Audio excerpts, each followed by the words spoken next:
उत्तर प्रदेश को केंद्रित करते हुए परिवर्तन के 9 वर्ष से संबंधित इस विशेष कॉन्क्लेव को यहां प्रदेश की राजधानी लखनऊ में आयोजित किया है।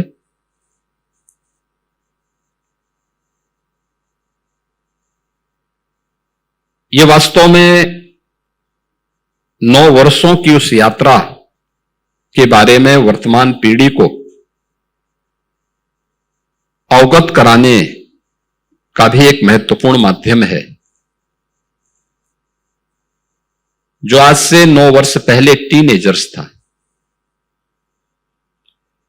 यानी जिसकी उम्र उस समय 10 वर्ष रही होगी, आज वह 18 वर्ष का हो चुका होगा, यानी बालिग होने की दिशा में अग्रसर हुआ है। तो नाबालिग से बालिग होने वाली उस पीढ़ी को उस उत्तर प्रदेश के बारे में अवगत कराने का है जो आज से 9-10 वर्ष पहले अपने अभिभावक का, अपने माता पिता के हाथ पकड़ करके अपनी स्कूली लाइफ का प्रारंभ कर रहा था। इन 9 वर्षों में क्या परिवर्तन हुआ है, ये वास्तव में वे लोग नहीं समझ पाते हैं जो वहां की व्यवस्था से जुड़े होते हैं, क्योंकि उनके पास वहां के खट्टे मीठे अनुभव होते हैं। तो वह व्यक्ति उसको बहुत अच्छे ढंग से नहीं अनुभव करता। लेकिन जो व्यक्ति उस एक पीरियड विशेष के बाद वहां आता है, उसको परिवर्तन दिखाई देता है। अगर मैं कहूं कि भारत आज से 500 वर्ष पहले तक दुनिया की सबसे बड़ी अर्थव्यवस्था था, तो लोगों को लगेगा कि ये तो मैं गलत बोल रहा हूं, लेकिन ये सच था।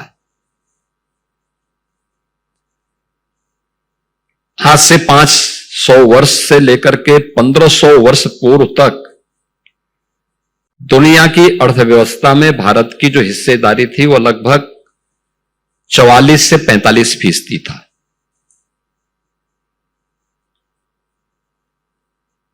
ये लगातार ये लंबे समय तक ये बना रहा है। कारण क्या था? याद करना, जीवन के प्रत्येक क्षेत्र में जब सामूहिकता देखने को मिलती है और सभी व्यवस्थाएं एक दूसरे के साथ समन्वय करके आगे बढ़ती हैं, तो उसके बेहतर परिणाम भी आते हैं। भारत के अंदर दुनिया के सबसे अच्छी लैंड और जल संसाधन थे। परंपरागत खेती, अलग अलग क्षेत्र में अलग अलग प्रकार की खेती होती थी, यानी पेट भरने के पर्याप्त संसाधन थे। हां, यह सही था कि भारत की एक बड़ी आबादी खेती किसानी पर प्राचीन काल से ही निर्भर थी। लेकिन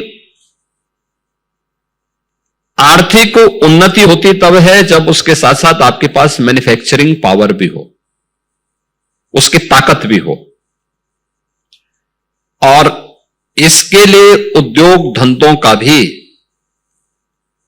हो सकता है बहुत बड़े उद्योग न रहे हो, लेकिन लघु, सूक्ष्म, लघु और मध्यम उद्यम का एक बेहतरीन तंत्र था, यहां डेवलप किया गया था। उस प्रकार के कारीगर, उस प्रकार के हस्तशिल्प, ये उसका एक बहुत अच्छा ताना बाना भारत के पास मौजूद था। भारत से बनी भी इन वस्तुओं को व्यापार करने के लिए भारत का व्यापारी उसको न केवल भारत के अंदर, बृहत्तर भारत में एक स्थान से दूसरे स्थान तक लेके जाता था, बल्कि दुनिया के बाजार तक भी पहुंचाने का काम करता था। जब भारत के पास ये ताकत थी कि वहां पर अच्छी खेती बाड़ी, खेती किसानी हो, मैन्युफैक्चरिंग की ताकत हो और वहां के स्थानीय स्तर पर टूरिज्म की भी व्यापक संभावनाएं हो, तो उसको दुनिया की आर्थिक ताकत बनने से कोई रोक नहीं सकता। याद करिए, दुनिया के अंदर जो आज आर्थिक समृद्धि आपको दिखाई दे रही है, इसका जो इतिहास है वो 400-500 वर्षों का है। भारत ने ये समृद्धि पहले पाई है, फिर धीरे धीरे करके हम लोगों ने जब अपने स्वयं के संसाधनों पर विश्वास करना बंद कर दिया, अपने यहां के इनोवेशन को प्रोत्साहित करना बंद कर दिया, रिसर्च एंड डेवलपमेंट की एक्टिविटीज हमारी बाधित हुई, तो हम विपन्न होते गए। हमारे यहां तो टूरिज्म किस रूप में जाता था, यानी मान्यता क्या थी? उत्तर से दक्षिण को जोड़ने के लिए क्या था? केदारनाथ में अगर जलाभिषेक करना है तो रामेश्वरम का जल लेके आना है, और रामेश्वरम में जलाभिषेक करना है तो गंगोत्री का जल लेकर के आप जाइए। लोग चाहते थे उत्तर से दक्षिण को जोड़ने का, 12 ज्योतिर्लिंगों के माध्यम से पूरे देश को एकजुट करने का, पूरब से पश्चिम को जोड़ने का, ये सभी माध्यम थे। और लोग आते थे, जाते थे, व्यापक पैमाने पे जाते थे। गांव का गांव यात्रा में निकलता था। एक उम्र के बाद लोग मान लेते थे कि भाई अब इनकी उम्र हो गई है, वे तीर्थाटन पे निकले।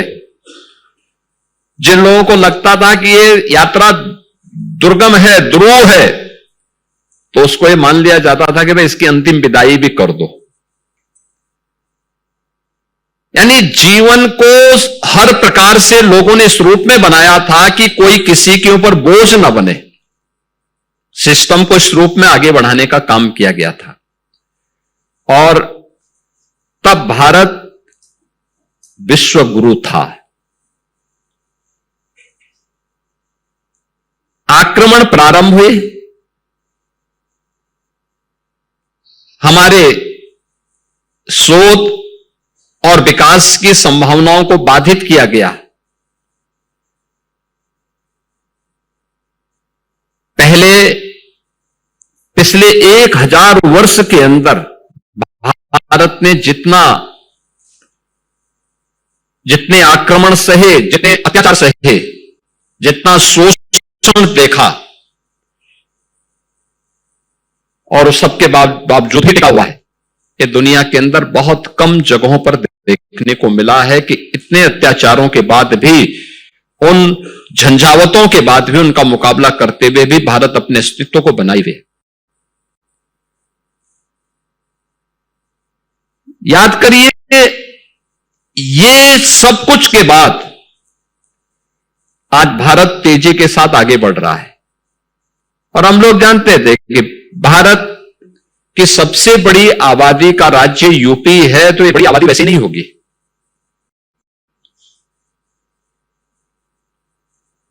ये आबादी जो यूपी के अंदर रह रही है, केवल ये आबादी नहीं है,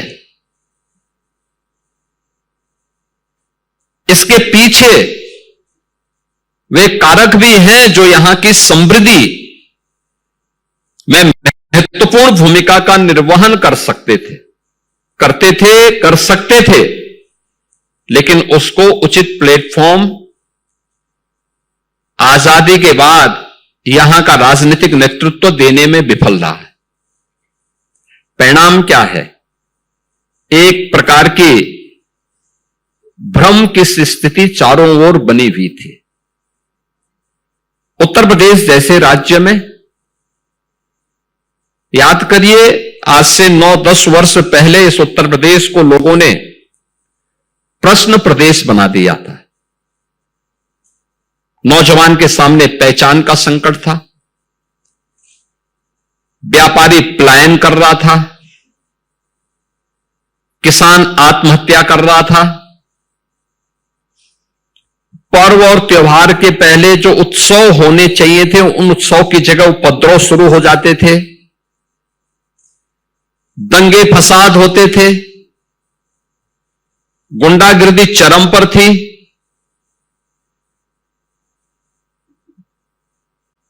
सरकार के पैरेलल, उसके समानांतर माफिया और गुंडे प्रवृत्ति के तत्व सत्ता का संचालन करते थे। कोई नियुक्ति में पारदर्शिता नहीं थी, भाई भतीजावाद था, बिजली नहीं मिल पाती थी, सड़कें नहीं थी, जो परंपरागत उद्यम थे वे दम तोड़ रहे थे, सरकार की कोई पॉलिसी नहीं थी, न नियत थी और न कोई नीति ही थी। परिणाम क्या होना था? उत्तर प्रदेश को बीमारू राज्य बनना ही बनना था। नौजवान के सामने पहचान का संकट आना ही आना था।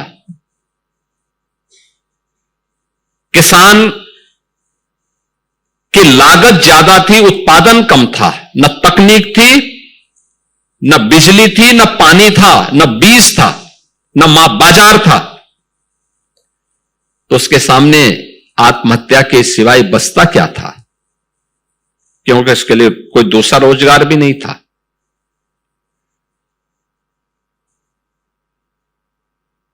उन स्थितियों में 2017 में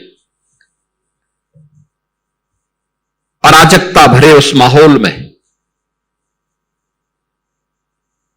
निराशा के उस माहौल में, असुरक्षा के उस माहौल में प्रधानमंत्री मोदी जी के आह्वान पर उत्तर प्रदेश वासियों ने विश्वास करके उत्तर प्रदेश में एक डबल इंजन की सरकार बनाने के लिए अपना आशीर्वाद दिया। सरकार बनी। सरकार बनने के बाद हम लोगों ने, आपने देखा होगा सरकार जब बनी थी हमारी, तो मैंने लगभग 1 महीने तक केवल एक काम किया। मेरे मंत्रिमंडल के जितने सहयोगी थे उन सबको मैं बिठाता था शाम को 6 बजे से लेकर के रात 12 बजे तक, और केवल 2 मुद्दों पे चर्चा होती थी। एक, अलग अलग मंत्रालयों से संबंधित जो उनके अलग अलग विभाग थे, उन विभागों के प्रेजेंटेशन होते थे, उन पे चर्चा होती थी, उनकी कार्य योजना बनती थी। 1 महीने तक यही हो रहा था। बहुत सारे लोगों की समझ में नहीं आ रहा था ये क्या हो रहा है, सरकार चल रही है या ये सब हो रहा है। उनको नहीं पता था कि इस प्रेजेंटेशन में छुपा हुआ है, इस कार्य योजना में छुपा हुआ है एक उस नए उत्तर प्रदेश का भविष्य, जो अब बीमारू राज्य से भारत के ग्रोथ इंजन की एक नई यात्रा को प्रारंभ करने वाला है। 1 महीने तक हमारा चला था ये सब कार्यक्रम, और फिर 1 महीने के बाद तब हमने अपनी पहली कैबिनेट की बैठक की थी। ये सस्ता, तब हमारे पास पैसा नहीं था, तब कोई बैंकर हमें पैसे देने को भी तैयार नहीं था, खजाना खाली था, कर्मचारियों को वेतन देने के लिए भी उतना पैसा नहीं था। उत्तर प्रदेश का कुल वार्षिक बजट लगभग 2.5 लाख करोड़ के आसपास का था। आप अनुमान करिए ना, 25 करोड़ की या 20 करोड़ की आबादी उस समय थी। 20 करोड़ की आबादी में और 2.5 लाख करोड़, ऊंट के मुंह पे जीरा है। तो उद्योग धंधे बंद थे, जहां जाते थे उस जिले में वीरानी छाती थी, लोगों के चेहरे पर कोई रौनक नहीं थी। हताशा, निराशा के वातावरण में हर व्यक्ति एक नई संभावनाओं की ओर देखता था। और तब हमें लगा कि भाई कुछ जगह सख्ती करनी पड़ सकती है, कुछ लोगों को प्रोत्साहित करना पड़ सकता है, कुछ लोगों के लिए इंसेंटिव देने पड़ेंगे, कुछ लोगों को सपोर्ट करना पड़ेगा, लेकिन इसमें कोई भेदभाव नहीं होगा, पिक एंड चूज नहीं होगा। इसके लिए पॉलिसी बनेगी। हमें भाई भतीजेवाद को, परिवारवाद को, क्षेत्रवाद को यूपी के अंदर बढ़ने नहीं देना है, क्योंकि यह उत्तर प्रदेश को गर्त में ले जाने वाली प्रवृत्ति रही है। इससे बचाना होगा और हम अब तक बचाए रखने में सफल हुए हैं। उसके परिणाम आप सबके सामने हैं।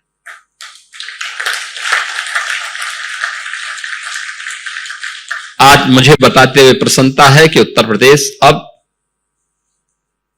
किसी भी सेक्टर में आप जाएंगे, किसी भी सेक्टर में आप जाएंगे, किसी भी क्षेत्र उसमें आप जाएंगे, आपको यूपी के अंदर डेवलपमेंट का भी, सुरक्षा का भी, यूपी के अंदर एम्प्लॉयमेंट का भी, यूपी के अंदर एग्रीकल्चरल ग्रोथ का भी एक नया मॉडल देखने को मिलेगा।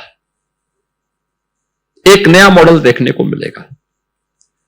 अब विकास केवल लखनऊ में या वाराणसी में या गोरखपुर तक सीमित नहीं है। 75 के 75 जनपदों में विकास एक साथ प्रारंभ होता है, एक साथ चलता है। बिजली अब केवल लखनऊ, प्रयागराज या किसी एक जनपद में नहीं, सभी 75 जनपदों में और सभी 58,000 ग्राम पंचायतों में समान रूप से मिलती है। कोई भेदभाव किसी के साथ नहीं है।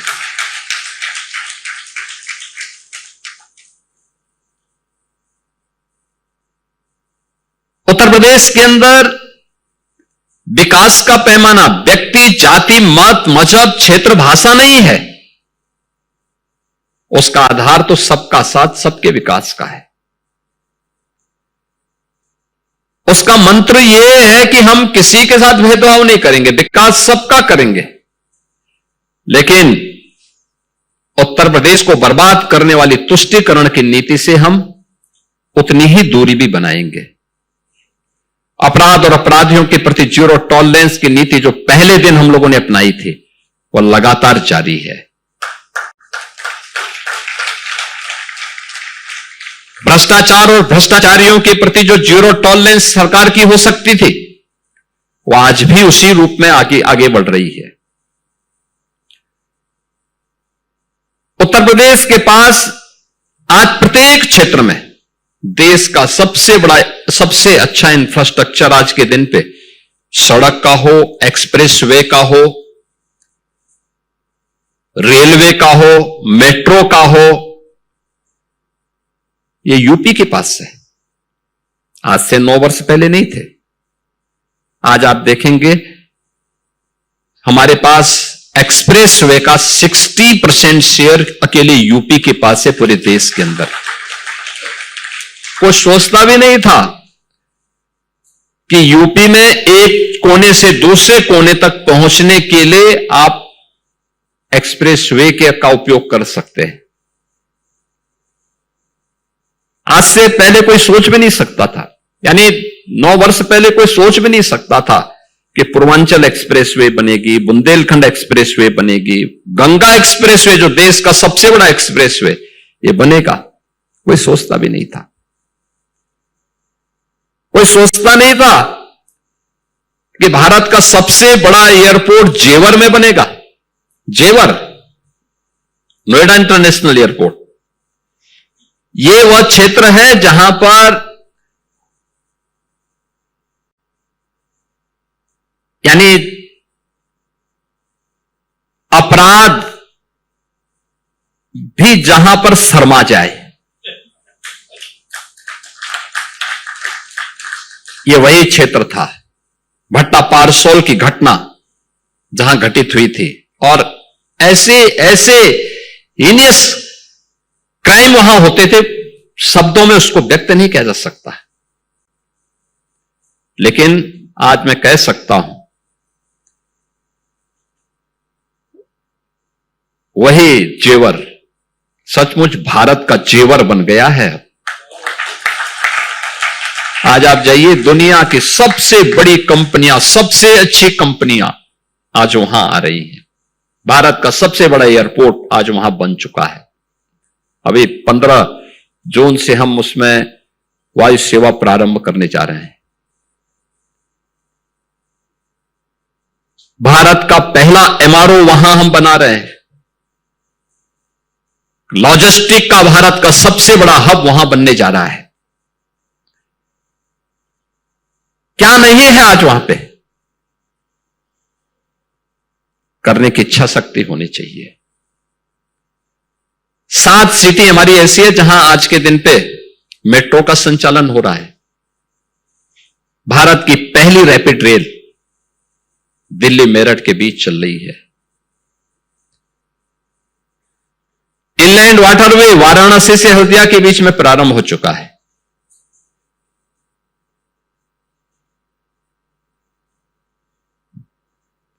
इंटर स्टेट कनेक्टिविटी 4 लेन से, चाहे वह नेपाल के साथ हो, बिहार के साथ हो, झारखंड के साथ हो, छत्तीसगढ़ के साथ हो, मध्य प्रदेश के साथ हो, राजस्थान हो, हरियाणा हो, उत्तराखंड हो या दिल्ली, सबकी कनेक्टिविटी यूपी की अब 4 लेन की है। और ऐसा नहीं कि उन देशों या उन राज्यों में अच्छी सड़क और यूपी के अंदर खराब हो। अब यूपी की अच्छी होती है, वहां की मैं कह नहीं सकता।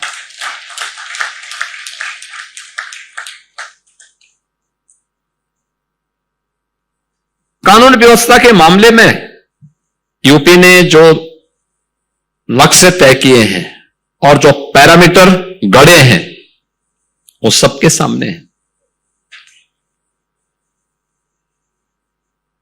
एग्रीकल्चरल ग्रोथ को हम लोग 8% से, 17 में 8% था, आज उसको बढ़ा करके 18% करने में हमें सफलता प्राप्त हुई है। याद रखना 18%।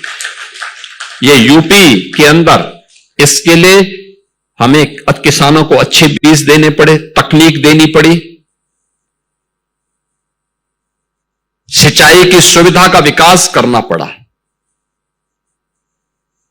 लगभग 50 लाख हेक्टेयर लैंड को आज के दिन पर हम फ्री में जल उपलब्ध करवा रहे हैं, या हमने नहरों का जाल बिछाया है या ट्यूबवेल लगा करके वहां पर लोगों को पानी उपलब्ध करवा रहे हैं।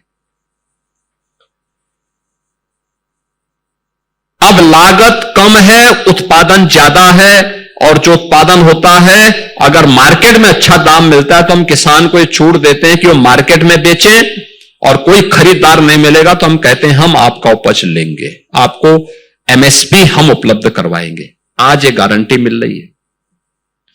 कोई सोचता था गन्ना किसान, चीनी मिलें औने पौने दाम में बिक चुकी थी, हताशा थी, निराशा थी। 17 में यूपी के अंदर चीनी मिल घाटे का सौदा बन चुका था। तंत्र वही है, केवल सरकार बदली। हम लोग आए, हम लोगों ने कहा नहीं, ये चीनी मिलें बंद नहीं होंगी, हम इसको चलाएंगे। मुझे बताते प्रसन्नता है कि 15 दिन पहले इस सीजन की हमारी चीनी मिलें बंद हुई हैं। 121 चीनी मिलें हम लोगों ने चलाई थी इस वर्ष, और 121 चीनी मिलों में अभी 15 दिन पहले चीनी मिलें बंद हुई हैं। 92% गन्ना मूल्य का भुगतान हो चुका है। 17 में हम लोग आए तो 10 साल पुराना गन्ना मूल्य का था बकाया। अब तक हम 92% इस सीजन का भी गन्ना मूल्य का भुगतान कर चुके हैं। देश के अंदर सबसे अच्छी रिकवरी अगर किसी राज्य की है तो यूपी की है। अब केवल चीनी मिल नहीं है, वो शुगर कॉम्प्लेक्स है, इंटीग्रेटेड शुगर कॉम्प्लेक्स। चीनी मिल, वहां पे शुगर का उत्पादन तो हो ही रहा है, इथेनॉल भी बन रहा है, डिस्टिलरी भी है, कोजन प्लांट भी है, फाइन शुगर भी बन रहा है, बहुत कुछ वहां पे अब एक्टिविटीज प्रारंभ हुई है, एम्प्लॉयमेंट भी जनरेट हुआ है। यूपी के एमएसएमई के बारे में कोई सोचता था? वो सब भगवान भरोसे था, क्योंकि सरकार भी चादर तान करके सो रही थी। स्वाभाविक रूप से जब सरकार सोएगी तो इंस्पेक्टर राज हावी होगा। कहीं पॉल्यूशन कंट्रोल बोर्ड के द्वारा, कहीं पुलिस के द्वारा, कहीं पे किसी और के द्वारा शोषण किया जाता था, कार्यगृह हतोत्साहित होता था। प्रताड़ित होकर के प्लान कर चुका था, मजदूरी कर रहा था, ठेला लगा रहा था, जैसे तैसे अपने जीवन को गुजर बसर कर रहा था। लेकिन आज हम कह सकते हैं कि उत्तर प्रदेश के अंदर आज के दिन पर उत्तर प्रदेश में 96 लाख एमएसएमई यूनिट प्रभावी ढंग से काम कर रहे हैं और इनमें 3 करोड़ लोगों को रोजगार मिला है। 3 करोड़ लोगों को, 3 करोड़ से ज्यादा लोग यहां पे काम कर रहे हैं। यह हमारी एक ताकत है। यूपी के पास आज के दिन पे लैंड बैंक है, 75,000 एकड़ का लैंड बैंक। और ये लैंड बैंक यानी इन्वेस्टमेंट की पहली शर्त है सुरक्षा, और दूसरी शर्त है लैंड बैंक, और तीसरी है उसकी पॉलिसी होनी चाहिए। आज पॉलिसी पैरालिसिस नहीं, बल्कि हर एक सेक्टर की अलग अलग पॉलिसी। 34 सेक्टर हम लोगों ने प्रदेश के अंदर तय किए हैं। इसके सेक्टोरल पॉलिसीज आज के दिन पे यूपी के पास है। यानी अब नीति भी है, नियत भी है और दृढ़ संकल्प के साथ आगे बढ़ने की इच्छा शक्ति भी। परिणाम क्या है? लगभग 65 लाख नौजवानों को जो पहले उद्योग में काम करने के लिए दूसरे राज्यों में जाता था, आज यूपी के अंदर ही उसको कार्य मिला है। सरकारी नौकरी एक सपना था, आज वो सपना नहीं है। हम अब तक 9 लाख से अधिक नौजवानों को सरकारी नौकरी का नियुक्ति पत्र दे चुके हैं, 9 लाख से अधिक। और आपने देखा होगा यूपी उन राज्यों में है जिन राज्यों ने पहली बार नकल या पर्चा लीक के मामले को एक संज्ञेय अपराध की श्रेणी में लाकर के आजीवन कारावास तक की सजा उसके लिए तय की है। नौजवान के भविष्य के साथ जो खिलवाड़ करेगा उसकी प्रॉपर्टी जब्त करेंगे और उसको आजीवन कारावास तक की सजा उपलब्ध दिलाने के लिए सरकार पूरी मजबूती के साथ पैरवी करेगी। आज नौजवान को यहां पे नौकरी मिल रही है। ये सभी कार्य जब सरकार के स्तर पर एक साथ हुए, परिणाम क्या था? आज यहां भारत का इन्वेस्टमेंट का बेहतरीन यानी सबसे बेहतरीन डेस्टिनेशन यूपी बना। सुरक्षा का बेहतरीन वातावरण हुआ तो इन्वेस्टमेंट भी हुआ, तो टूरिज्म में भी यूपी ने एक लंबी छलांग लगाई है। आप याद करिए, गत वर्ष महाकुंभ था। महाकुंभ के आयोजन में 66 करोड़ श्रद्धालुओं ने प्रयागराज में त्रिवेणी के संगम में आके वहां पे आस्था की डुबकी लगाई थी। 66 लाख। और अगर पूरे वर्ष भर यूपी के अंदर अलग अलग स्थलों की हम गिनती करेंगे तो लगभग यूपी के अंदर 156 करोड़ टूरिस्ट आया था गत वर्ष। ये लगातार चल रहा है, ये यूपी की नई ताकत है। एम्प्लॉयमेंट इससे भी जनरेट होते हैं। ये सर्विस सेक्टर को प्रमोट करता है। होटल, रेस्टोरेंट, स्थानीय दुकानदार, टैक्सी और स्थानीय संभावनाओं को बहुत मजबूती देता है। ये सभी संभावनाओं को जब एक साथ काम करना प्रारंभ किया गया तो परिणाम हमारे सामने है। परिणाम आए हैं। आज आप देख सकते हैं यूपी को कोई बीमारू राज्य नहीं कह सकता। अब यूपी के नौजवान के सामने पहचान का संकट नहीं है। अब यूपी का नौजवान कहीं जाता है, अपनी पहचान देता है कि मैं यूपी का हूं, तो अब वही संकट नहीं जो 17 के पहले था कि वह 10 कदम पीछे हटता था दूसरा व्यक्ति जानने वाला। आज सामने वाले के मन में इच्छा होती है कि मैं इसको गले लग लूं। ये परिवर्तन है। जो पहले आपको शक की निगाह से देखते थे, आज शक नहीं, आज वो सम्मान की निगाहों से देख रहे हैं। और यही सरकार की उपलब्धि है। हमने यूपी के नौजवान के सामने, यूपी के नागरिकों के सामने उसको शक की निगाहों से नहीं बल्कि सम्मान की निगाहों से देश और दुनिया देखें, उस प्रकार की स्थिति का निर्माण डबल इंजन सरकार ने यूपी के अंदर लाने में सफलता प्राप्त की है। आज सुरक्षा का वातावरण है। अब कोई महिला यह नहीं कह सकती, स्वयं के लिए भी, परिवार के किसी सदस्य के लिए भी, कि शाम 6 बजे के पहले पहले घर आ जाना है। उसकी मर्जी, वो 6 बजे घर आए, 8 बजे आए, 10 बजे आए, रात 12 बजे आए, कोई दिक्कत नहीं। नाइट शिफ्ट में महिलाएं काम कर रही हैं, ऑफिसेस में कर रही हैं, उद्योगों में कर रही हैं, कोई समस्या नहीं। सुरक्षा का कोई संकट नहीं। बेटियां स्कूल जा रही हैं, कोई समस्या नहीं। आज सरकार की जिम्मेदारी भी बनती है कि सरकार इस प्रकार का वातावरण बनाए। परिणाम इसी से आते हैं।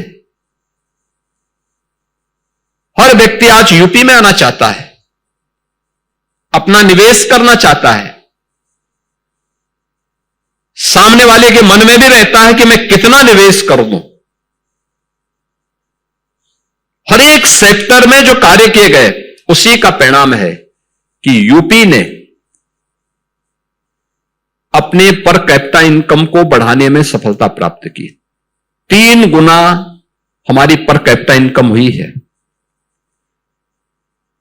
17 में यह 43,000 रुपए थी, आज ये बढ़कर के 1,20,000 से अधिक हो चुकी है यूपी की पर कैपिटा इनकम।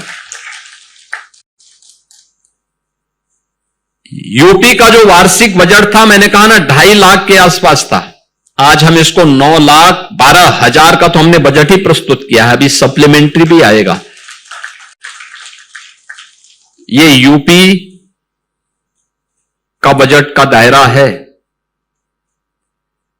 यूपी की जो जीएसडीपी थी 2017 में, 16-17 में, वह 12 लाख करोड़ के आसपास की थी। आज वो बढ़कर के 36 लाख करोड़ हुई है। 36 लाख करोड़। और ये तब है जब कोई टैक्स नहीं लगाया गया, कोई अतिरिक्त टैक्स नहीं, बल्कि हमने इस दौरान वेलफेयर के कार्यक्रम को मजबूती के साथ आगे बढ़ाया है। एक लंबा दायरा बढ़ा है। इस दौरान विकास तो हुआ ही है। गरीब कल्याणकारी योजनाओं में डबल इंजन सरकार ने बेहतरीन रूप से उसको आगे बढ़ाया है। 65 लाख गरीबों के एक आवास बने हैं। 2,61,00,000 गरीबों के घर में शौचालय बने हैं।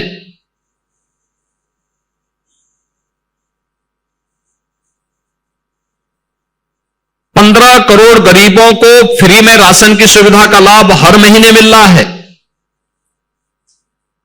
10 करोड़ गरीबों के लिए आयुष्मान भारत की सुविधा हम लोग को उपलब्ध करा रहे हैं। 5 लाख रुपए सालाना उसकी सुविधा उपलब्ध करवा रहे हैं।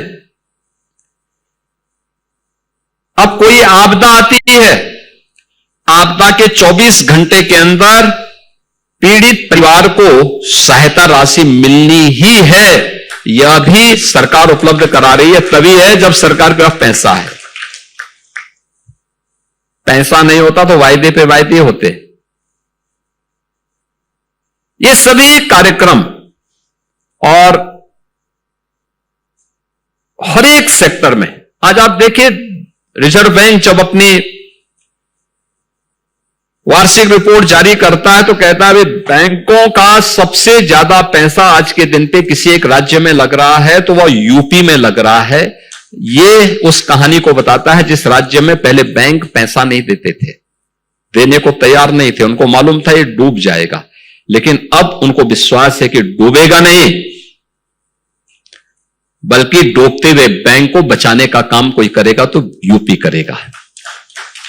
ये है। और उस नई कहानी का नाम है इन 9 वर्षों के यूपी का एक ट्रांसफॉर्मेशन। ये 9 वर्षों के अंदर ये सारे चेंज हुए हैं और उस चेंज में हम लोगों ने वैश्विक महामारी कोविड-19 को भी देखा है। याद करिए 2.5-3 वर्ष उसके प्रबंधन में ही हमारे खर्च हुए। और अभी करंट जो पश्चिमी एशिया का संकट आया है, स्वाभाविक रूप से संकट हमारे सामने ही नहीं, दुनिया के सामने है। दुनिया के सामने ईंधन का संकट आएगा, खाद्य का आएगा, उर्वरक का आएगा। कोविड-19 में हम सब ने मिलकर के उस वैश्विक महामारी का सामना किया था, और इसमें भी हम सब की सामूहिक जिम्मेदारी बनती है कि हम सब मिलकर के इस संकट का भी मुकाबला करेंगे। वह बीमारी, वो महामारी जो थी, वह एक आपदा थी। ये मनुष्य के द्वारा पैदा की गई आपदा है, लेकिन मुकाबला करने के लिए पूरे देश को एकजुट होना होगा। प्रधानमंत्री जी ने पिछले एक सप्ताह के अंदर कई बार अपील की है देशवासियों से, और हम सबका भी दायित्व बनता है, हम सब मिलकर के करेंगे। जिस भी स्तर पर हो सकता है, ईंधन का बचत करना, आत्मनिर्भरता के लक्ष्य को प्राप्त करने की दिशा के लिए क्या कुछ हो सकता है, रिन्यूएबल एनर्जी को और ऊर्जा के उन स्रोतों को टटोलना, जिन कार्यक्रमों के माध्यम से हम आगे बढ़ सकते हैं। और उत्तर प्रदेश के अंदर तो हम इस बात को मानते हैं कि हम एलपीजी की समस्या का समाधान एक पीएनजी कनेक्शन के माध्यम से कर सकते हैं। जहां सिटी गैस डिस्ट्रीब्यूशन की व्यवस्था है, वहां पर उसका भी एक विकल्प है, लेकिन ग्रामीण क्षेत्र में बेहतरीन हो सकता है। और मैं उत्तर प्रदेश वासियों का आह्वान करूंगा कि वे इस व्यवस्था को कहीं एक मॉडल बनाएं कि गांव में उन गौशालाओं के पास जो हमारे राज्य सरकार के द्वारा संचालित 7,700 से अधिक निराश्रित गौ आश्रय स्थल हम उत्तर प्रदेश के अंदर संचालित कर रहे हैं। बड़ी संख्या में गोवंश है, लगभग 15 लाख गोवंश का हम वहां पे रख रखाव कर रहे हैं। उनके खाने की व्यवस्था है, उनकी सारी व्यवस्थाएं वहां पे राज्य सरकार कर रही है। एक गाय के लिए एक महीने में हमारी सरकार 1,500 रुपया उनके भरण पोषण के लिए खर्च करती है। ये सारी सुविधा उपलब्ध करें। क्या हम उन गौशालाओं में गोबर गैस प्लांट लगा करके और गांव की सामूहिक किचन की व्यवस्था एक साथ कर सकते हैं? गांव के लोग अपना अपना राशन लेकर के दें, एक साथ मिलकर के करें, सामूहिकता का परिचय दें। मुझे लगता है ये एक भी राष्ट्रीय कार्य हो सकता है। जितने लोग खाने वाले होंगे उनकी संख्या उसी अनुपात में वे अपना राशन दें, फालतू ना बनाए। हाँ, कोई भोला बिस्तरा आ जाए तो उसके लिए अलग से उसमें तैयारी कर लें। कुछ मॉडल बन सकते हैं, कुछ तो मॉडल देने होंगे। भाई हम एलपीजी पर डिपेंड, अपना हमारी निर्भरता कम होगी। हम बाहरी स्रोत से नहीं, जो हमारे पास है हम उस ऊर्जा के स्रोत को टटोलेंगे, आगे बढ़ाएंगे। हमें पर्यावरण की रक्षा भी करनी है। ऐसे ही समाज के अलग अलग तबके के लोग भी कर सकते हैं। पब्लिक ट्रांसपोर्ट की व्यवस्था, जहां मेट्रो है, मेट्रो की व्यवस्था ठीक करना। जहां पे एक ही ऑफिस में जाने वाले 5 लोग हैं, 5 लोग 5 कार से जाने की बजाय एक कार से, कार पुलिंग के माध्यम से एक कार से अगर जाएं। जहां पे इलेक्ट्रिक व्हीकल की या शटल बस की सेवा सिटी के अंदर है, और अगर आपके घर से ऑफिस जाने के लिए या अपने प्रतिष्ठान में जाने के लिए वह सुविधा है, हम उसका उपयोग करें, तो ये हमारा राष्ट्रीय कर्तव्य भी बनता है कि हम इस कार्य को करते हैं। तो यह भी हमारी राष्ट्र के प्रति हमारा एक योगदान होगा कि संकट के समय हम भी इस आह्वान के साथ जुड़ करके देश को आगे बढ़ाने में अपना योगदान दे रहे हैं। प्रधानमंत्री जी ने बहुत सारी अपील की है, हम सबको उसके साथ जुड़ना चाहिए। मैं देख रहा था बहुत सारी जगह कुछ लोग अधूरे उसको लेकर के उस पर टिप्पणी देने लगते हैं। पूरी अपील को पढ़ें, चिंतन करें, मनन करें, चर्चा करें और फिर तब निष्कर्ष निकालें, उतावलेपन में नहीं। नेगेटिव बयानबाजी राजनीतिक में तो हो सकती है, लेकिन जब राष्ट्र का मुद्दा हो, देश का मुद्दा हो, तब हमें देश के हित में सोचने की आवश्यकता है। और यह आज की सबसे बड़ी आवश्यकता है। यानी याद रखना, देश रहेगा तो हम सब रहेंगे, देश सुरक्षित है तो हम सब सुरक्षित हैं, देश समृद्ध है, हम सब भी समृद्धि की ओर अग्रसर होंगे। और वह एक सामूहिक जिम्मेदारी होती है हर नागरिक की। मैं टाइम्स ऑफ इंडिया को उत्तर प्रदेश के 9 वर्ष परिवर्तन के इस स्पेशल कॉन्क्लेव के लिए हृदय से धन्यवाद देता हूं। और मैं विश्वास करता हूं कि जो युवा यहां पर आए हैं या प्रबुद्धजन आए हैं, वे सभी इस मुद्दे पर चर्चा को आगे बढ़ाएं।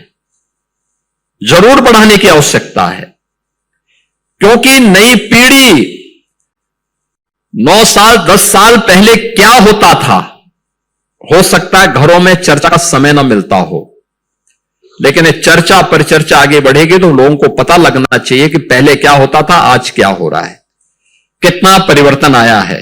इंफ्रास्ट्रक्चर से लेकर के, एम्प्लॉयमेंट से लेकर के, उद्योग और कल कारखानों से लेकर के, ये सब में जो परिवर्तन देखने को मिला, इन सब पे व्यापक चर्चा होगी तो लोग मानसिक रूप से तैयार होंगे और अपने आप को उन कारकों से बचाएंगे जिन कारकों ने यूपी को पूरी तरह बर्बाद करके रख दिया था, पहचान के संकट के दौर से गुजारा था। हमें वो स्थितियां फिर से नहीं आने देनी है।